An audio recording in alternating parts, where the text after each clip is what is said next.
bajo un tema profético llamado el pacto divino. Amén. Desde el momento en que usted ora al Señor y usted empieza a trabajarle a Dios y usted puso su mano en la Biblia, usted hizo un pacto de servir a aquel Señor maravilloso, el cual lo sacó usted de aquel lago cenagoso, de aquel lugar de tiniebla, y lo trasladó a su luz admirable. Y desde el momento en que usted y yo somos fieles al Señor, el Señor ha prometido que nos encarguemos de su asunto, que Él se encarga de los nuestros. ¿Verdad que sí? No creo que soy el único que el Señor le haya dicho que me encargue de los asuntos del reino, que Él se encarga de mi familia. Y si Él se encarga de mi familia, Él sabrá el tiempo exacto en que ellos han de llegar. Estamos allí ubicados, segunda de Samuel, capítulo 4, vamos a leer el verso 4. Amén. Y vamos a ver las dificultades, hermanos, que tuvo el hijo de Jonathan.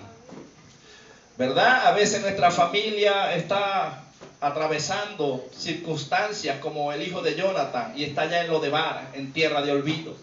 Pero esto no quiere decir que Dios no los vaya a sacar de ese lugar.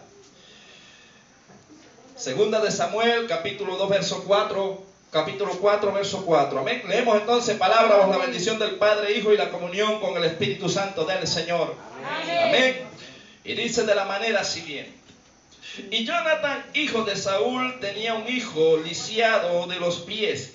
Tenía 5 años de edad cuando llegó de Jezreel la noticia de la muerte de Saúl y de Jonathan. Y su nodriza le tomó y huyó, y mientras iba huyendo, apresuradamente se le cayó el niño y quedó cojo. Su nombre era Melfibosé. Oh soberano Señor y Padre amado de la gloria, recibe toda honra, toda gloria, toda alabanza en el nombre poderoso de Jesús. Mi alma te alaba, te glorifica. Te doy gracias, Señor, por el privilegio que me permites una vez más de estar parado acá en este lugar santo, Señor. Te pido que tomes mis emociones, que tomes mi mente, Señor, todos mis sentidos que están a la disposición de tu servicio, y que sea tu Espíritu Santo quien prepare los corazones para que podamos tener esta palabra revelada de los cielos y podamos entender y comprender cuáles son tus llamados, Señor, que tú eres eterno, Padre, y que tu palabra es para generar vida y no muerte. Recibe pues honra, gloria y alabanza en el nombre poderoso de Jesús. Amén, amén y amén. Puede tomar asiento, hermano, póngase cómodo. Estaba desde que llegué, desde temprano, hermano, el Señor quebrantándome. ¿Por qué? Porque pasándome la película. No sé cuántos predicadores aquí tienen el privilegio de que Dios le da la predicación en el momento. Soy de los tipos de predicadores que no saco predicación alguna y no me meto a sacar predicaciones en la noche, porque el Señor me enseña a predicar dependiendo lo que vea en el momento. Me ha enseñado y me ha capacitado para entender cosas que quizás leyéndola en mi casa no la entiendo, pero cuando la leo acá y estoy conectado al Espíritu, el Señor me prende como una pantalla y me hace ver las escenas dolorosas y me hace tener tristeza, porque la historia es triste. Entonces yo no sé si su historia en la vida ha sido triste, la mía sí, pero cuando llegó Cristo, entonces ahora ando alegre. Nosotros vemos, hermanos, que para poder hablar de Melfibosé, primeramente tenemos que entender quién era Melfibosé y de dónde venía Melfibosé, qué representa Melfibosé. Y cuando nosotros hablamos acerca de lo que es los reinados, el reinado viene por la desobediencia de Israel. Israel fue un pueblo escogido por Dios, apartado por Dios, que venía de los lomos de Abraham. Y cuando nosotros vemos, dice que Dios hablaba al pueblo a través de un profeta llamado Samuel, en el cual la palabra de Dios no caía en tierra, y todo lo que el profeta hablaba, esto acontecía. Este era el único pueblo que no era gobernado por un rey humano, sino que tenía la cobertura a través del profeta Samuel y eran gobernados desde los cielos. Y nosotros vemos, hermanos, y notamos que cuando el profeta Samuel empezó a avanzar en edad, dice que su visión se escaseó y por ende el hombre empezó a permitir ciertas cosas en el altar de Dios. Los hijos de Samuel empezaron a contaminar el altar de Dios y el pueblo veía y murmuraba a Dios. Y entonces el pueblo empezó a decirle a Samuel que ya no querían ser gobernados por Dios, sino que querían un gobierno, un rey de carne y de hueso. Ahora yo le hago la pregunta a usted, al igual como tengo que hacérmela yo. ¿Qué prefiere usted, ser gobernado por el Espíritu de Dios o ser gobernado por la carne? Porque ellos reinados, hermano. Y Jesús lo dijo, Jesús fue claro y dijo que el reino de los cielos sufre violencia. Dentro de usted está el reinado de la carne, el reinado de Saúl, pero también a la misma vez, a la vez que usted hizo el pacto con Dios, se está formando un nuevo hombre a la imagen de Dios, siguiendo a Cristo. Y tenemos una lucha internamente usted y yo, y nos debatimos entre la vida y la muerte, porque si usted le da lugar a la carne, dice que el que siembra para la carne siembra muerte, porque la carne lo que lleva es muerte. Dice que la paga del pecado es muerte, mas la dádiva de Dios es vida, y vida en abundancia. El profeta, ¿verdad? De aquel entonces, el más sonado, había muchos profetas, pero el profeta de turno, el que todo el mundo quería tener en su casa, era el profeta Samuel. Y David era el olvidado. David era el niño de 16 años que nadie tomaba en cuenta, el cual tenía aflicción en su corazón porque veía que todos sus hermanos eran preferidos, pero él era el último de la cola. Yo no sé si usted ha sido el último de la cola en su familia. Si ustedes siempre se acuerdan de los cumpleaños de todo, pero el suyo como que pasa por alto. Y esto es una manera que Dios permite para tratar con nosotros en nuestro corazón. Porque todo el que es llamado por Dios, todo aquel que tiene una marca de Dios desde el vientre, es perseguido desde antes de nacer. Y nosotros a veces decimos, esto me pasa solamente a mí y a más nadie. Pueden haber 1000 personas, pero todos a la hora de cuando señalan, me señalan es a mí. El dedo va ¿hacia dónde? Hacia usted. Y esto quiere decir que Dios le está preparando un carácter a usted y me está preparando el carácter para que usted pueda llevar el peso que Dios quiere depositar en usted y en mí. Y aquel hombre llamado David, ¿verdad?, estaba bajo los planes de Dios, pero Dios endurece el corazón porque Dios se paga y se da el vuelto. Él es el escritor de la historia. Dios llega y endurece el corazón, ¿verdad?, del pueblo para que pidan un rey de carne y de hueso, porque Jesucristo tenía que venir en carne, y si no había un reinado en carne, entonces como usted y yo no íbamos a salvar. Y el mismo Dios se prepara aquel rey llamado Saúl, aunque no estaba bajo la voluntad de Dios. Dios le dice al profeta, no temas, Samuel, porque no te han desechado a ti, sino que han desechado mi palabra. Sabemos que Samuel había perdido visión por los años, pero Samuel hablaba palabra de verdad. Y el peligro, hermano, de desechar la palabra de Dios, si usted desecha la palabra de Dios, pues Dios lo va a desechar a usted. Porque la palabra es la vida. La palabra del Señor es la lámpara a nuestros pies, es la lumbrera, y todo tiene que ser edificado por la palabra. Todo aquel que edifica fuera de la palabra, Jehová dice que si Jehová no edificare la casa, en vano trabajan los edificadores. Si Jehová no pone vigilante en la guardia, en vano trabajan los que vigilan. Si Jehová no está aquí en esta vigilia que estamos haciendo, en vano estamos. Pero si Jehová está, entonces seremos edificados todos. Porque todo tiene que ser por la palabra. Jesús dijo, tenéis quien os juzgue. La palabra os juzgará aquel día. Entonces vemos, hermano, que Saúl empezó y tuvo la oportunidad de parte de Dios para ponerlo allí, pero usted sigue leyendo el profeta Samuel, ya vamos a entrar donde leí, y usted va a entender que Dios le dice, dile al profeta, le dice a Samuel, dile al pueblo que este rey que vamos a poner va a hacer esto, esto y esto. Y el pueblo, aún sabiendo lo malo que iba a hacer Saúl, dijeron, no importa, queremos un rey de carne y de hueso. Y a veces hay gente que prefiere ser guiada por un hombre o una mujer que anda en la carne. Y cuando se habla Biblia, prefieren desechar la palabra de Dios, prefieren desechar el mandato de Dios por obedecer al hombre, cosa que no hicieron los apóstoles.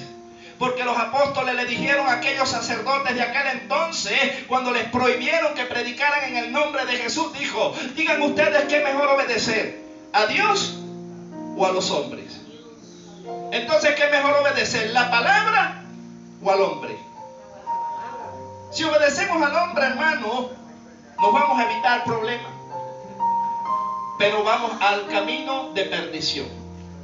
Jesús dijo: aquel que quiera salvar su vida, la perderá. Pero aquel que pierda su vida por mi causa, la habrá ganado. Si se aparecieran por ahí y dijeran: el que es cristiano le volamos la cabeza, ¿se dejaría usted volar la cabeza con tal de ganar el reino de los cielos? O diría: yo no lo conozco, yo no sé quién es, yo no soy cristiano, yo vine fue porque me invitaron. Hermano, tenemos que ser nosotros a la hora de defender la palabra. Nosotros somos llamados a defender la palabra con mansedumbre, pero debemos presentar defensa, y cuando alguien esté errado debemos corregirlo, pero por la palabra, porque no hay nada que tenga más fuerza que la palabra del Señor. ¿Quién lo restauró a usted? ¿No fue la palabra? A usted y a mí nos restaura la palabra, porque ella es la que es el bálsamo, y ella es la que nos nutre y la que nos hace entender verdaderamente cuál es la voluntad de Dios, que es agradable y que es perfecta. Que no nos gusta, sí, hay partes de la Biblia que a mí no me gustan, pero igual tengo que tragármela. Usted no puede ser como el niño malcriado, que cuando usted le da la carne y los aliños y usted se descuida, le tira los aliños por debajo de la mesa. Si usted agarra y tira los versículos que no le gusta por debajo de la mesa, le va a caer la vara de papá. Porque el padre que ve que monta la comida al hijo no lo castiga. Entonces, hermano, la palabra de Dios es lo más hermoso que nosotros podemos tener, aunque si nos ponemos necios, se convierte en vara. Cuando somos obedientes es dulce, pero cuando andamos en contra de la palabra, esta misma palabra se convierte en vara y cae sobre la espalda de los necios. Entonces, si usted y yo estamos siendo azotados por la palabra, quiere decir que andamos en contra de la palabra. Pero si andamos por la palabra, ¿verdad que no nos hace nada? Y vimos, hermano, que David quizá ni sabía que iba a ser rey, y Saúl gobernando desecha a lo que Dios hablaba a través del profeta, y el profeta le dice: locamente has hecho, porque has hecho según tú y según lo que el pueblo dice, y te has olvidado de Dios y has hecho locamente. Por cuanto has desechado la palabra de Dios, Dios te ha desechado a ti. Y vemos que llaman a David, hermano. Y David, ¿verdad? Va a la guerra, derriba a Goliat. Sabemos la historia de David, que David tocaba el arpa, y aquel demonio que gobernaba sobre la vida de Saúl de parte de Jehová se aquietaba cuando venía el ungido, porque el espíritu que primeramente posó sobre Saúl se pasó a David, por cuanto ya en los cielos le habían dado la orden de que Samuel ungiera al rey David. Y Saúl siguió siendo el rey para el hombre, pero para Dios ya el rey era David. Y a veces, hermanos, nosotros vemos y decimos cosas y no entendemos por qué Dios hace esto y hace aquello. Si Dios es dueño de todo, el hombre no puede quitar ministerios. Yo no he visto nunca un ministro de Dios que Dios haya puesto y que el hombre lo haya quitado. Si lo quita alguien, es el mismo Dios, porque Dios pone y quita reyes. Pero lo que va a depender que yo permanezca en un lugar es la obediencia a Dios. Porque a ese es que yo tengo que tener temor, porque ese sí me puede quitar. Pero no el hombre, hermano. ¿Quién pudo quitar a David? Nadie. Porque Jehová peleaba por él. Y él pudo escribir en los salmos y decir, ¿verdad?, que Dios siempre estuvo con él, que lo guardó, que lo cuidó. Entonces el ángel de Jehová campa alrededor de los que le temen y le defienden. Si usted tiene temor de Dios, lo va a defender el ángel. ¿Y quién podrá tocarlo a usted si el ángel de Jehová está con usted? Gloria a Dios. Triste cuando se va el espíritu, porque allí sí, hermano, viene entonces una guerra y una lucha espiritual allí a nuestra vida. Y entonces vemos, hermano, que esto generó, y yo quiero que usted entienda ahora que Saúl representa la parte humana de la carne. No estoy hablando en el sentido figurado, en lo físico, sino que estoy hablando en la parte espiritual. Usted tiene una parte que se llama Saúl, que es su carne, que es la que se rebela contra Dios. Pero dentro de usted tiene otra parte llamada David, que es el que representa el rey, pero el reinado eterno. Por eso decían Jesús, hijo de David en la carne, porque David representaba el reinado eterno, el cual nos da vida y vida en abundancia. No estamos hablando aquí de que yo voy a perseguir a un hermano que se llame Saúl. No, yo tengo que perseguirme yo mismo, porque Saúl es mi carne y ella quiere llevarme a la muerte. Pero el David que está dentro de mí tiene una batalla con Saúl, y si yo le doy lugar al Espíritu, David vencerá, y entonces Cristo se reflejará en mi vida. Amén. Eso es lo que tenemos que entender, hermano. Y vemos nosotros, hermanos, que cuando viene Jonathan, entonces usted dirá, ¿y qué papel hace Jonathan? Jonathan representa la lealtad. Dice que cuando Jonathan y David se vieron, dice que sus espíritus se unieron. Tanto así que aún Jonathan estaba a favor de David. Y humanamente usted dirá, bueno, pero Saúl, porque la descendencia era que el otro rey que pasaría a suceder a Saúl tendría que ser su hijo Jonathan y no pasar a David. Pero usted sabe lo bonito, lo que es la humildad. Cuando usted reconoce que alguien tiene algo más grande que usted y usted lo acepta. Usted dice, no, sí, yo estoy aquí, pero hay alguien que tiene algo más grande. Pero no está para destruirme, vino, fue a ayudarme. Y Jonathan sabía que David había llegado a la vida de Saúl para ayudarlo y no para destruirlo. Cuando usted ve la historia completa allí, David daba su vida por salvar a Saúl. David daba su vida por salvar el reinado. Pero siempre Saúl en el descuido empezaba a oír los rumores del pueblo, y entonces Saúl se levantaba contra el ungido. ¿Verdad que a veces cuando empezamos a oír rumores nos levantamos contra lo que es de Dios? ¿Por qué no se levantan contra el Saúl? ¿Por qué levantarse contra lo de Dios? Porque ese es el orden. Porque el diablo se levanta contra todo lo que se llama Dios. Hermanos, nosotros debemos entender y debemos comprender que cuando llega y dice que Jonathan vio a David, le entregó aún el escudo y le entregó, ¿verdad?, parte de su armamento de guerra, y desde ese momento andaban para arriba y para abajo y trabajaban en función del reino. Ellos estaban unánimes, unidos en un mismo sentir. Usted ve la unidad entre Jonathan y David, y usted va a entender que siempre en el ministerio que usted tiene, Dios le va a poner gente que lo va a defender, que lo va a ayudar y que le va a decir que cuente con él. David sabía que dentro del pueblo de Dios casi todos lo humillaron, lo dejaron solo, pero Jonathan fue fiel.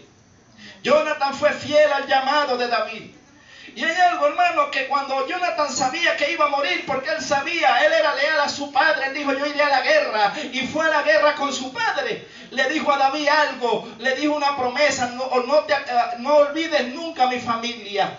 Acuérdate de aquel pacto. Aquí es donde yo quiero entrar, hermano, ahora en el mensaje. ¿Por qué? Porque cuando nosotros empezamos en las filas del Señor y estamos en el campo de guerra, lo primero que le decimos a Dios es, Señor, soy obediente a ti, lo que tú me mandes a hacer, yo lo voy a hacer, pero acuérdate de mis hijos, acuérdate de mi hermano, acuérdate de mi padre, acuérdate de mi madre, acuérdate de mis tíos, acuérdate de mi familia. Yo estoy dispuesto a ir a la guerra, aún a perder la vida, pero que el pacto que yo haga contigo se pueda cumplir.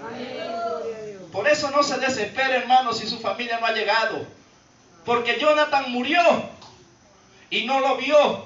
Pero había alguien que lo había prometido y era fiel, y era David.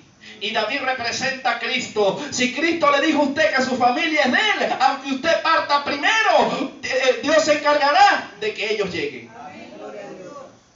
Quizá usted no lo vea, pero si usted le cree a Dios, Dios lo hará.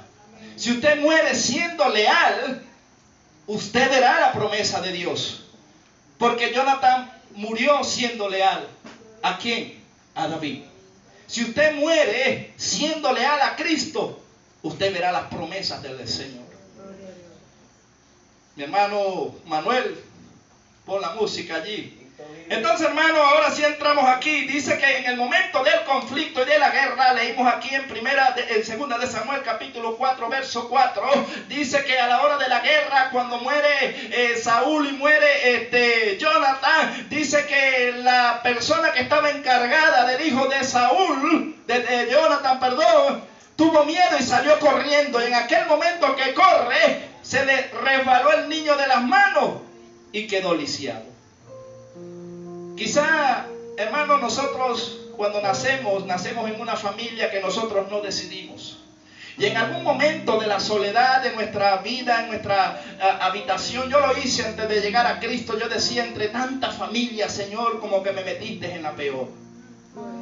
Porque a veces uno ve que la familia, en vez de ayudar a uno, como que colabora en el propósito de Dios para formar su carácter.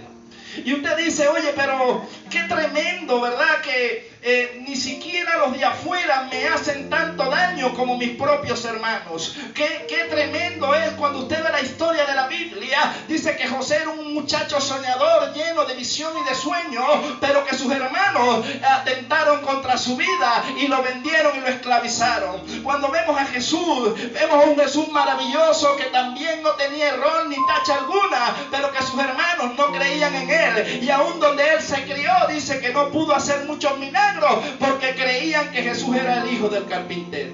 Y quizá nadie le dé el valor que usted tenga. Quizá en su familia lo tengan por poca cosa, como tuvieron a David también. Pero déjame decirte que cuando uno lo ven como poca cosa, cuando uno no tiene valor, ese es el enemigo tratando de impedir de que tú veas verdaderamente el valor para el cual Dios te permitió nacer. Ya nada más abrir los ojos y haber estado en este mundo, ya somos ganadores, ¿o no? Amén. Dice que cuando el padre y la madre tienen una relación, salen muchos compañeros para llegar al óvulo. Y desde el momento en que usted fecundó el óvulo y usted abrió los ojos y nació a este mundo, ya usted es ganador y es ganadora, porque usted le ganó a los otros que venían compitiendo con usted. Gloria a Dios. Y vimos, hermano, que quizá este muchacho Mefibosé nace en una familia real, porque Saúl era rey, quien tenía que sucederlo era Jonathan. Y cuando vemos este muchacho de 5 años, era cuando lo dejaron caer, quedó quizá a la merced, cuidando al servicio y al cuidado de gente que no era su familia. Perdió toda su familia siendo un niño, quedó huérfano. Quizá quedaría nada más con la mamá, o no sabemos bien, pero alguien se encargó de cuidarlo. Pero este muchacho que había sido, ¿verdad?, nacido en casa de reyes, en cuna de reyes, fue llevado a una tierra llamada Lodebar. Y la palabra Lodebar significa tierra de olvido, lugar donde nadie quiere ir. Y no solamente, hermano, que estaba en una condición mala, en una condición fuerte, que no se podía valer por sí mismo, sino que no tenía familia y estaba allá y él esperaba morirse. Quizá él escuchaba nada más los cuentos de que su padre fue rey. Quizá él escuchaba los cuentos de que su abuelo fue rey y que las riquezas que tenía Saúl habían pasado a manos de David. Y David sabía que Jonathan había muerto y que Saúl había muerto, pero David, siendo leal, se acordaba, hermano, de un pacto con Jonathan. Y David no sé cuánto tiempo duraría preguntando, ¿no quedó algún sobreviviente de aquella familia a quien yo pueda hacer misericordia? Quizá David hablaba con Dios, porque David era un hombre que tenía un efod y tenía un contacto con Dios, y le preguntaba, yo hice un pacto con Jonathan, se portó muy bien conmigo y yo le prometí que si quedaba algún descendiente de él, yo haría misericordia con él. Lo que tenemos que entender es que en la antigüedad no podía sentarse ningún minusválido a la mesa del rey, nada inmundo podía entrar a la casa del rey. Y aquel muchacho a los 5 años de edad, corriendo quizá del peligro, él no decidió que lo dejaran caer. Quizá usted ha sido marcado o marcada desde su niñez porque su mamá y su papá no tuvieron cuidado de usted y un familiar abusó de usted. ¿Cuánta gente no está así, que ha sido abusada por algún familiar? O quizá de repente usted nació en una familia. Yo nací en una familia donde uno de mis hermanos cayó en el vicio de la droga, hermano, de la piedra, y ese hombre era terrible. Ese hombre vendía todo. Y nos sentíamos abusados por él, sentíamos que no teníamos paz, sentíamos que teníamos al ladrón dentro de la casa y no hallábamos la manera de hacerlo entender que lo que él hacía era malo, y ponía a mi mamá en suspenso, ponía la casa en un caos. Y yo decía: Señor, ¿por qué tuve que nacer en una casa donde la familia que nosotros tenemos es un desorden? La tierra de Lodebar quiere decir que quizás su familia no es la mejor familia ahorita, pero eso es momentáneo. Ese estado que usted está viendo ahorita es momentáneo, porque si usted hizo pacto con el rey en cualquier momentico lo manda a llamar. Hermano, vemos allí que cuando llega David, ¿verdad? Vámonos al capítulo 9, la bondad de David. Vamos a ir leyendo y vamos a ir entendiendo, hermano, de que David se había decidido en su corazón cumplirle aquel pacto a Jonathan. Si David era un hombre carnal como usted y como yo, de carne y hueso, que cometía errores y era fiel, ¿será que Cristo no es más fiel que David? Si Cristo le prometió, hermano, Cristo le va a cumplir. Aunque usted y yo no le cumplamos, pero Él nos cumple. Nosotros nos esforzamos. Estamos allí, capítulo 9, segunda de Samuel, dice la bondad de David hacia Melfibosé. Dijo David, hay una pregunta: ¿ha quedado alguno de la casa de Saúl a quien haga yo misericordia por amor de Jonathan? Y había un siervo de la casa de Saúl que se llamaba Siba, al cual llamaron para que viniese a David. Y el rey le dijo: ¿eres tú Siba? Y él respondió: tu siervo. El rey le dijo: no ha quedado nadie de la casa de Saúl a quien haga yo misericordia de Dios. Y Siba respondió al rey: aún ha quedado un hijo de Jonathan, lisiado de los pies. Entonces el rey le preguntó: ¿dónde está? Y Siba respondió al rey: he aquí está en casa de Maquir, hijo de Amiel, en Lodebar. Entonces envió el rey a David y le trajo de la casa de Maquir, hijo de Amiel, de Lodebar. Y vino Melfibosé, hijo de Jonathan, hijo de Saúl, a David, y se postró sobre su rostro e hizo reverencia, y dijo David a Melfibosé. Y él respondió: he aquí tu siervo. Y le dijo David: no tengas temor, porque yo a la verdad haré contigo misericordia por amor de Jonathan tu padre, y te devolveré todas las tierras de Saúl tu padre, y tú comerás siempre a mi mesa. Y él, inclinándose, dijo: ¿quién es tu siervo para que mires a un perro muerto como yo? Hermanos, hay que tener una autoestima bien baja para considerarse de que uno es un perro muerto. ¿Verdad que sí? Si usted escucha a una gente que le diga: no, yo soy peor que un perro muerto, ¿cómo está su estado de ánimo? ¿Cómo puede usted vivir, verdad, siendo feliz cuando usted se considera una poca cosa? La condición en que estaba Melfibosé, verdad, lo había llevado la circunstancia a que él mismo se considerara como un perro muerto. Pero Dios se acuerda, hermano, y Dios dice que de lo más vil escogió Dios para avergonzar a los sabios. De lo más menospreciado, hermano, Dios se ha enamorado. Y yo siempre doy este testimonio. ¿Por qué? Porque mi familia, hermano, yo me crié ya a los 11, 12 años. Mi padre y mi madre se separaron, yo tenía 9, entró un padrastro y vinieron los otros hermanos de parte de mamá. Empezó lo que fue la preferencia por mis hermanos. Nosotros prácticamente nos decían que éramos unos malandros, nos obligaron. Yo a los 12 años, el padrastro mío le decía a mi mamá: ese es un parásito, ese es una plaga, dile que vaya a trabajar. Y mi madre pasaba el plato de comida escondido al cuarto y yo se lo botaba para la sala o lo botaba para el patio. Ahora, ¿cómo se siente un niño de 11 o 12 años que tengan que darle la comida escondida?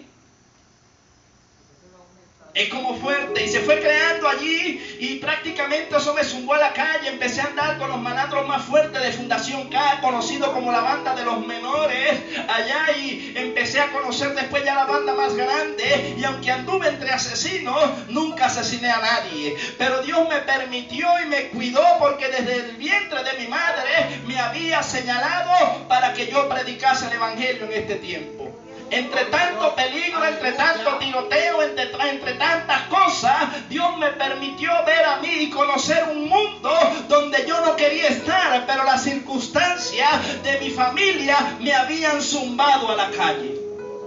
Entonces a veces usted está en un círculo donde usted dice: yo no nací ni decidí estar en la condición como estoy. Y yo me sentía mal, porque yo decía: mi madre prefiere a un padrastro antes que a su hijo. Y cuando yo crecí ya, yo pensé que ya había sanado. Empecé a conocer un poco más de Dios y le dije al Señor que me sacara de ese mundo. Entonces entré a los 15, 16, 17 años al mundo del vicio. Entonces salí de lo de bar para entrar a sumergirme en una profundidad más profunda. Ya consumía, ya bebía y ya apostaba, ya tenía un revólver. Y mientras jugaban a gilet, yo era el que hacía la chaza. Y yo decía: ¿qué hacía un muchacho de 16, 17 años en un club de bolas? Cuando yo debía estar estudiando, hermano. Aún así, la misericordia de Dios, me dije: no, yo voy a empezar a estudiar. Empecé a andar con viejos, y los viejos me decían: eres muchacho joven, empieza a estudiar. Empecé a estudiar, dije: no, ahora quiero ser militar. Y se me metió en mi mente que quería ser militar, hermano, y le di a costilla y en contra todo, pero me gradué. Entonces después era un malandro con uniforme. Era peor, hermano, y tenía un carácter fuertísimo. Recuerdo que entonces casi me iba a casar, empezaron las traiciones, entonces yo dije: bueno, no solamente mi madre me aborreció, sino que también con la que me iba a casar traicionó y rompió mi corazón. Y así, hermano, empecé yo a sentir golpes y golpes en mi vida. Y entonces empecé a beber aguardiente todos los días, porque cuando uno se hiere o el alma de uno está herida, uno busca refugio donde uno no tiene que buscarlo. Y empecé, hermano, a beber aguardiente todos los días. Y era el indigente con plata. Me llamaban la tarjeta dorada. Donde yo estaba, hermano, se abrían las cuentas. Y tenía amigos para tirar para arriba, porque yo era el que pagaba.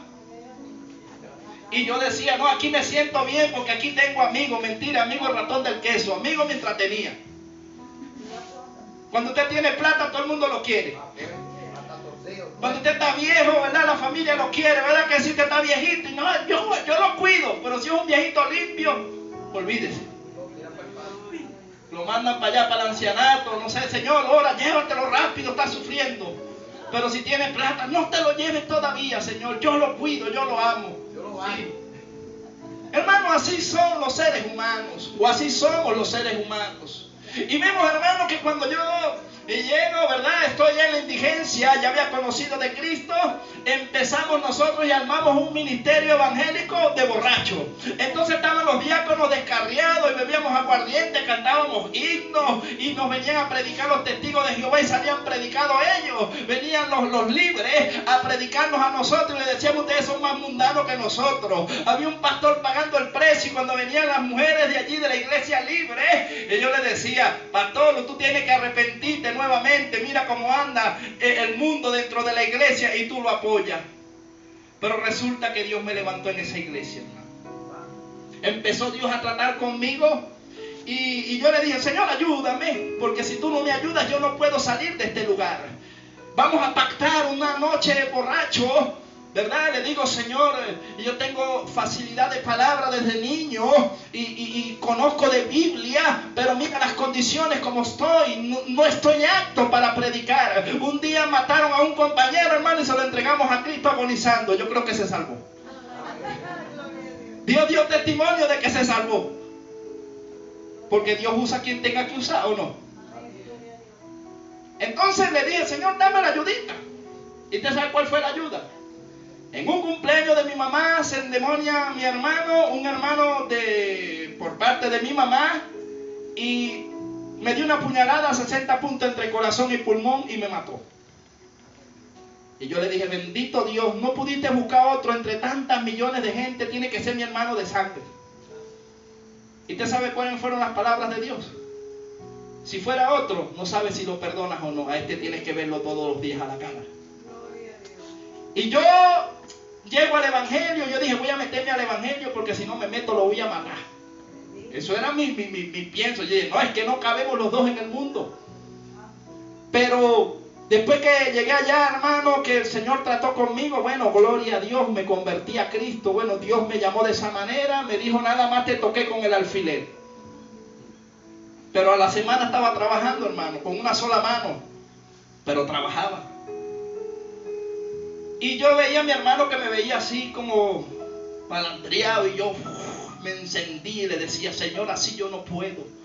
Y ya tenía 5 o 6 meses y él me seguía viendo así. Le dije al pastor un día, yo no voy a predicar más, hermano, porque cada vez que me toca prédica, que yo estoy en mi casa o algo, mi hermano me busca camorra, hermano. Y le voy a decir la verdad, hermano pastor, tengo que hacerme libre. ¿Qué? Yo lo veo en el espíritu que lo tengo agarrado por el cuello, dándole con el puño. Y así predicaba, hermano, porque me provocaba. Y yo decía, ¿dónde está el Dios al que yo le sirvo? Todavía entro a tu camino, no tomo represalia contra él y él sigue metiéndose conmigo. ¿Dónde está tu justicia? Bueno, el Señor me da la victoria, hermano. Se metió en un problema y después que lo fueron a matar para la casa, tuve que salir yo siendo cristiano a salvarle la vida. Y el malandro que estaba allí me puso la pistola en la cabeza y me amenazó y le dije, varón, tú no sabes lo que hace. Saliendo de ahí a las 6, 7 horas le llenaron la cara de plomo. Al que me amenazó a mí lanzó unos tiros para el aire. Ese día Dios dijo, el que te toque a ti, me toca a mí. Y dije, bueno, mi hermano siguió allí. Le dije, Señor, pero ¿y el pacto? ¿Qué pasó? Yo quiero que él se salve. Ya empecé a amarlo. Hermano, el hombre llega a la iglesia y dura 6 meses en la iglesia. Él era sindicalista de construcción, o sea, también andaba en la mala vida. Y resulta que se le perdió la cartera y el diablo le dijo que fue en la iglesia. Y aquel hombre no quiso más nada con el evangelio, se apartó y se descarrió, hermano, porque dijo, no me robaron en el mundo, me hacía respetar en el mundo y me vinieron a robar los hermanos. Pero no fue en la iglesia. Pero el diablo le hizo creer que era en la iglesia y lo sacó, hermano, de la iglesia. Empecé yo a sufrir otra vez. Ay, Señor, otra vez el muchacho para la calle. Y el Señor me decía siempre a través de un vaso, preocúpate de mi obra. Deja tu familia en mis manos. Yo, Señor, como sea, pero que no se pierda. Cuando el Señor vio que ya se iba a perder, me dijo, lo corto, habla con tu mamá. Y yo, no, Señor, me dijo, no, la orden está dada, si lo dejo vivo se pierde, no, entonces córtalo. Y lo cortó, hermano, pero está con él. ¿Dios es bueno o no es bueno? Yo dije, prefiero que viva menos, pero que se salve por la eternidad. Entonces, hermano, nosotros tenemos que entender que esas circunstancias que usted y yo hemos vivido en la vida tienen un propósito de Dios. Quizá usted dirá, es que mi madre no me quiere, no me quiso, me abandonó. Yo me sentí así, porque que una madre prefiera al padrastro, ¿verdad que uno se siente como que lo dejaron? Y recuerdo que el Señor trata conmigo, hermano, ya yo ministrando, dije, ya he pasado la prueba, Señor, yo creo que ya no tengo más pruebas. Y empezaron unas hermanitas de esas de fuego a decirme, tienes que perdonar a tu mamá, que yo amo a mi mamá, que le voy a yo perdonar. Reprendí a las hermanas. Hermano, no sé, Dios me manda a decirle que tiene que perdonar a su mamá. Y yo decía, pero yo no tengo nada contra mi mamá. Un día una hermana me llamó como a las 2 de la mañana hablando en lengua. Me dijo, hermano, no acostumbro a llamar hermanos y menos a esta hora, pero es una orden de Dios. Y yo le dije, habla, hermana. Empezó a hablar en lengua y cuando me dijo, yo sentí que era Dios. Y el Señor me empezó a decir, ¿quieres que sepas por qué tienes que perdonar a tu mamá? Porque cada vez que tu mamá te hace irritar, tú le sacas el pasado. Y si tú le sacas el pasado, quiere decir que no la has perdonado. Y si tú quieres ser salvo, tienes que perdonarla. Porque el primer mandamiento que Dios Jesús enseñó a la iglesia es, Padre, perdónanos. ¿Verdad? Porque si no perdonamos, vuestro Padre no nos perdona. Y me la puso difícil. Y empecé yo a reconocer y a decir, si es verdad, Señor. No lo había visto así. Me dijo, Ustedes, los seres humanos, tienen pecado oculto que ni aún conocen. Pero si ustedes se pusieran a recordar y a ver las cosas, les aseguro que ustedes sabrán dónde tienen que perdonar. ¿Ha perdonado usted al familiar que lo ha herido? ¿Ha perdonado al vecino? ¿Al compañero de trabajo? ¿Aún al hermano de la iglesia? Porque siempre hay piedritas dentro de la iglesia. Hay piedritas que te sacan y hay piedritas que te meten. ¿O no es así? Hay gente que uno dice otra vez el mismo. Y Jesús le dijo a Pedro 70 veces 7. Entonces, hermano, gloria a Dios a lo que hemos aprendido a perdonar.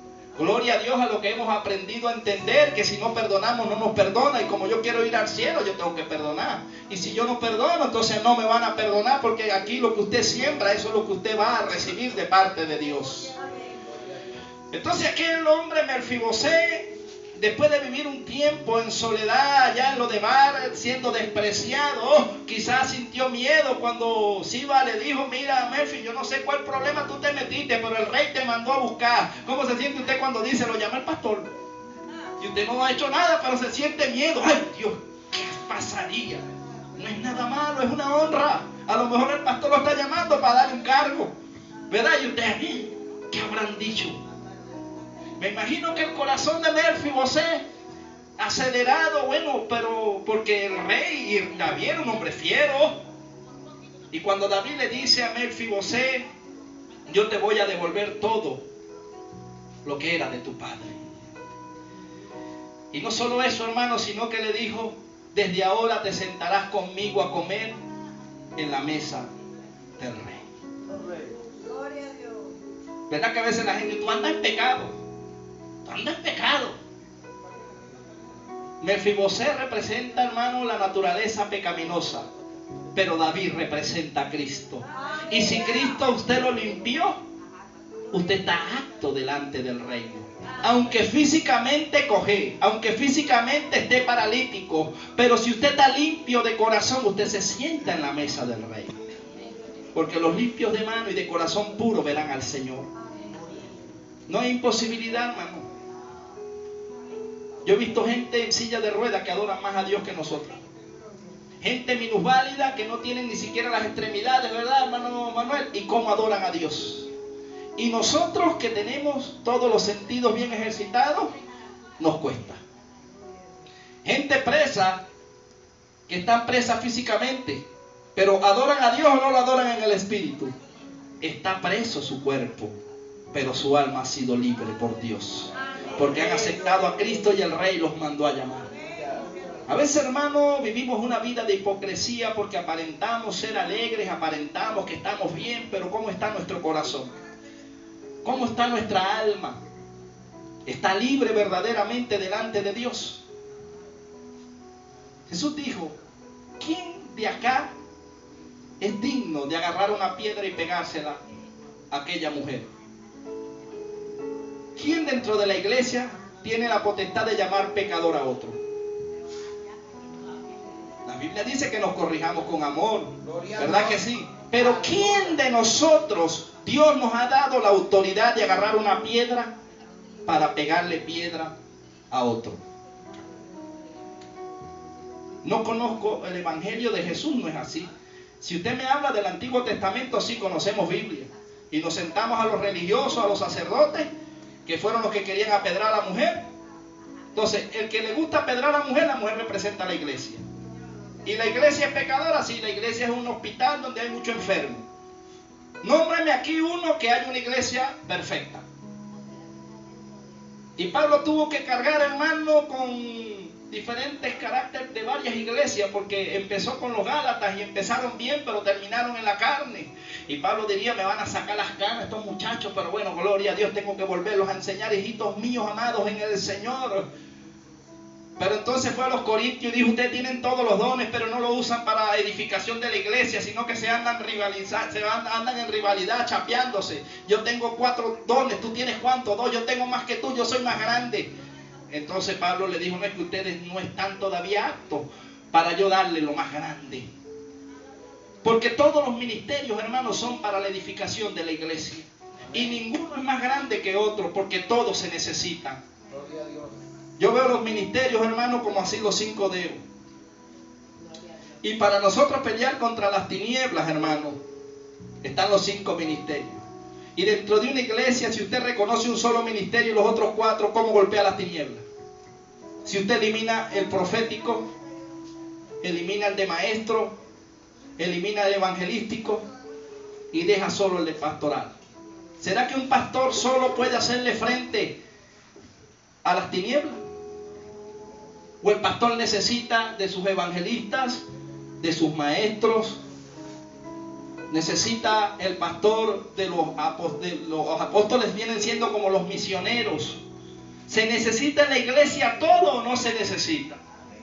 Y todos van alineados, porque si Dios le da la orden al evangelista, le dice lo mismo al pastor y le dice el mismo maestro, porque Dios trabaja en orden. ¿O no es así? Entonces no podemos andar dos que no estemos de acuerdo. No podemos andar juntos dos que no estemos de acuerdo. Si estamos buscando y leemos aquí, ella nunca se va a contradecir. ¿Sabe cuándo viene la contradicción? Cuando el enemigo empieza a derribar lo que es la parte de la maestría, porque el pueblo se pierde por falta de conocimiento. Y la responsabilidad que tenía Pablo como maestro no era cualquier cosa, hermano. Le dijo a Timoteo: tú eres joven, ¿verdad? Eres quizás nuevo en el ministerio pastoral, no tienes evangelista, cumple obra de evangelista. No eres evangelista, pero como no hay evangelista, cumple obra mientras Dios te manda el evangelista.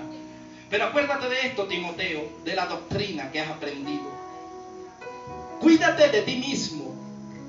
¿Por qué será que Pablo le dijo a Timoteo: cuídate de tu ego, cuídate de que yo soy el grandote? ¿Qué pasó? Hermano, eso se ve feo. Aquí el grande es Cristo. Y si le hablan por aquí y tiene razón, haga así: sí, Señor, tu palabra es verdad. Aquí manda es Cristo, hermano. Todo aquel que edifique fuera de aquí, sin fundamento, en vano edifica. Cualquier cosa que hagamos que no nos los apruebe la Biblia, en vano trabajamos. Entonces, el fin de todo, obedecer a Dios. ¿Verdad, hermano? Entonces, bueno, hermano, vamos, el que siento en mi corazón, ¿verdad? Vamos a estar todos hacia acá. Vamos a entonar un himno, 2 himnos allí. Levante la